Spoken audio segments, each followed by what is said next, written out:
Brazilian ফ্যানদের জন্য সামনে সুদিন অপেক্ষা করতেছে। সামনে ২৬ বিশ্বকাপ। ২৬ বিশ্বকাপে ব্রাজিলের এক্সপেক্টর হতে পারে তাদের রক্ষণভাগ। ব্রাজিল সর্বশেষ ২০০২ সালে তারা বিশ্বকাপ জয়লাভ করে। তারপরে আরো ৫টা বিশ্বকাপ অতিবাহিত হয়ে গেছে। এখন ব্রাজিল আর ফাইনালে উঠতে পারে না, কারণ তাদের রক্ষণভাগে কোনো ব্যালেন্স ছিল না। ব্রাজিল ২০১৪ সালে তাদের ঘরের মাটিতে জার্মানির এগেনস্টে তারা ৭-১ গোলে বিধ্বস্ত হয়ে যায়। তারপর থেকে ব্রাজিল এখনো ট্রলে শিখ। ব্রাজিলের রাইভাল টিম আর্জেন্টিনা, তাদের ফ্রেন্ড এখনো ব্রাজিলিয়ানদের এখনো ট্রল করে, যে 7 আপ বলে ট্রল করে থাকে, এখনো কিন্তু ট্রল করে যাচ্ছে। কিন্তু ব্রাজিল কি আগের সেই ২০১৪ সালের মতো এরকম কি অগোছালো ফুটবল এখনো খেলবে? রক্ষণভাগে কি আগের মতো এরকম উইক থাকবে? কিন্তু এখন কিন্তু সেরকম নয়, কারণ ব্রাজিলের দিন সবকিছু কিন্তু চেঞ্জ হয়ে, যেরকম ম্যানেজার একের পর এক ম্যানেজার পরিবর্তন হয়ে গেছে।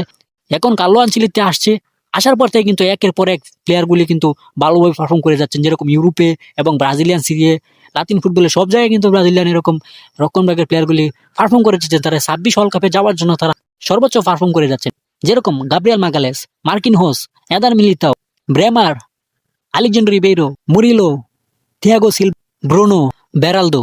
এই প্লেয়ারগুলি এখন ইউরোপে, লাতিন ফুটবল সব জায়গায় তারা ডমিনেট করে পারফর্ম করতেছে। সেখানে যদি অন্য অন্য টিমে যদি এরকম প্লেয়ার থাকতো, তাহলে তারা কত না কিছু করতে পারতো ২৬ বিশ্বকাপে। কিন্তু ব্রাজিলের কিন্তু সেই অতটা খরা ছিল যে ২৬ ওয়ার্ল্ড কাপে তারা জয়লাভ করে বিশ্বকাপ। এরকম একটা খরা থেকে কিন্তু ব্রাজিল হয়তোবা পরিত্রাণ পেতে পারে, কারণ রক্ষণভাগে এরকম পাওয়ারফুল ফুটবলার হওয়ার কারণে।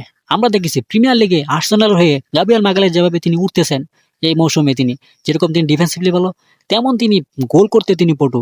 এবং সেট পিস থেকে যখন কিনা ফ্রি কিক পায় বা কর্নার পায়, তখন কিন্তু তিনি ডি বক্সের ভিতরে তিনি অপোনেন্টের উপর তিনি কিন্তু চড়া হতে পারেন। তিনি সেখানে তিনি হেডে অনেক গোল করে ফেলেছেন অলরেডি এই মৌসুমে, আমরা দেখেছি।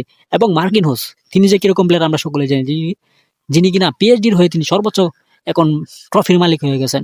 তিনি যখন থেকে ক্যাপ্টেনের আর্মব্যান্ডটা পরেছেন, তারপর থেকে কিন্তু তিনি একের পর এক কনসিস্টেন্টলি তিনি পারফর্ম করে যাচ্ছেন ভালোভাবে। এরকম আরেকটা প্লেয়ার লা লিগার টিম রিয়াল মাদ্রিদের হয়ে এদার মিলিতাও কিরকম পারফর্ম করে আমরা সকলে জানি, যদিও তিনি এই মুহূর্তে ইনজুরিতে ফিরে আসার পর তিনি আবার কনসিস্টেন্টলি তিনি পারফর্ম করে যান এবং তিনি ন্যাশনাল টিমে ঢুকে পড়বেন ব্রাজিলের। আরেকটা প্লেয়ার থিয়াগো সিলভা, যে প্লেয়ারটা কিনা ইউরোপে চলে গেছেন এখন ব্রাজিলিয়ান সিরিয়া থেকে। তিনি বিশ্বকাপে অংশগ্রহণ করার জন্য তিনি কিন্তু এখন এরকম একটা চিন্তা চেতনা করেছেন, এরকম একটা চিন্তা ভাবনা করে এখন তিনি এফসি পর্তুতে চলে গেছেন এবং তিনি ৪০ বছরের অধিক হয়ে গেছেন তার বয়স। তারপরে কিন্তু তিনি ২৬ ওয়ার্ল্ড কাপে টিকে যেতে পারেন, কারণ কার্লো আনচেলত্তি বলেছেন বয়স কোনো ম্যাটার করে না, যে পারফর্ম করবে তাকে আমরা ২৬ ওয়ার্ল্ড কাপে নিয়ে যাব। এবং আরেকটা প্লেয়ার আছে মুরিলো, কারণ মুরিলো আমরা দেখেছি নটিংহ্যাম ফরেস্টের হয়ে তিনি অনেক ভালো পারফর্ম করে যাচ্ছেন, কিন্তু তিনি ন্যাশনাল টিমে চান্স পাচ্ছেন না। সেই প্লেয়ারটা কিন্তু রিজার্ভ করে ২৬ ওয়ার্ল্ড কাপে। এবং আরেকটা প্লেয়ার তিনি হচ্ছেন আলেক্সান্ডার রিবেইরো, তিনি লিলির হয়ে তিনি ভালো পারফর্ম করেন, যদিও তিনি তেমন একটা ভালো পারফর্ম নাই, এই মুহূর্তে তিনি ভালো পারফর্ম নাই। তারপরে তিনি ন্যাশনাল টিমের হয়ে ব্রাজিলের তিনি ভালো পারফর্ম করে গেছেন কার্লো আনচেলত্তির আন্ডারে। তিনি কিন্তু তার প্রতি এখনো নজর রাখবেন। এবং আরেকটা প্লেয়ার আছে, তিনি হচ্ছেন বেরালদো কিন্তু পিএসজির হয়ে তিনি ভালো পারফর্ম করে যাচ্ছেন। ইয়াং ফুটবলারদের ভিতরে তিনি ভালো পারফর্ম করে যাচ্ছেন, কারণ কার্লো আনচেলত্তি এক্সপিরিয়েন্স প্লেয়ারের সাথে ইয়াং প্লেয়ারকে কিন্তু তিনি রাখতে চেষ্টা করেন, কারণ ইয়াং প্লেয়ারে কিন্তু অনেক কিছু গড়ে দিতে পারে ম্যাচের ভিতরে, সে জায়গায় ইয়াং প্লেয়ারকে রাখতে পারেন তিনি। এবং ব্রুনো ক্লাবের হয়ে অনেক ভালো পারফর্ম করে যাচ্ছেন, যদিও তিনি ন্যাশনাল টিমের হয়ে সর্বশেষ দেখেছি আমরা জাপানের সাথে তিনি ২টা মিস্টেক করে। তারপরে দেখেছি আমরা কার্লো আনচেলত্তি তার প্রতি তেমন একটা আস্থা রাখতে পারছেন না, তিনি হয়তোবা ন্যাশনাল টিমে কল নাও করতে পারেন। এবং আরেকটা প্লেয়ার আছে, তিনি হচ্ছেন দানিলো, যেহেতু তিনি একজন ফুল ব্যাকে খেলতে পারেন এবং তিনি সেন্টার ব্যাকে খেলতে পারেন, তারপরে তাকে নিয়ে যেতে পারেন। যদি তিনি ফুল ব্যাকে না দেন, তারপরে তাকে সেন্টার ব্যাকেও তিনি অপশন হিসেবে রাখতে পারেন, কারণ এটা কার্লো আনচেলত্তির হাতে বিশ্বকাপে টার্নিং পয়েন্ট হতে পারে তাদের রক্ষণভাগ।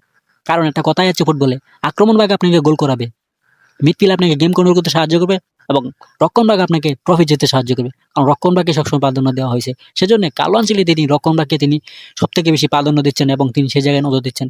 আপনি কি মনে হয় কোন প্লেয়ার যেতে পারে ২৬ ওয়ার্ল্ড কাপে? কমেন্টস করে জানাতে পারেন। এবং আপনার যদি ভিডিওটা ভালো লাগে তাহলে লাইক করবেন এবং আমার চ্যানেলটাকে সাবস্ক্রাইব করতে ভুলবেন না। এবং ব্রাজিল নিয়ে অনেক ভিডিও আসবে, আশা করি আমার ভিডিওগুলি দেখবেন এবং আমার চ্যানেলটাকে সাবস্ক্রাইব করবেন এবং আমাকে সাপোর্ট করবেন। আসসালামু আলাইকুম।